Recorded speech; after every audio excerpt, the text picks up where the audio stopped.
حدیث ہیں جو کہ آپ کے گوش گزار کرتا ہوں، جن میں ہے نظر کا لگنا۔ آپ کا تاجدار حرم شفیع الامم گرو نبی کریم صلی اللہ علیہ وآلہ وسلم کا فرمان ہے، نظر کا لگنا حق ہے۔ اگر کوئی چیز تقدیر پر سبقت لے جانے والی ہوتی تو وہ نظر ہوتی۔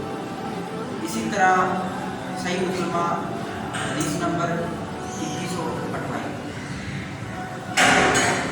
اسی طرح ایک اور حدیث ہے جس میں نبی کریم صلی اللہ علیہ وسلم نظر بد کے بارے میں بیان کرتے ہوئے فرماتے ہیں کہ میری امت میں اللہ کی کتاب اس کے فیصلے اور تقدیر کے بعد سب سے زیادہ کتاب نظر بد کے اثرات سے مرنے والوں کی ہوئی ہے۔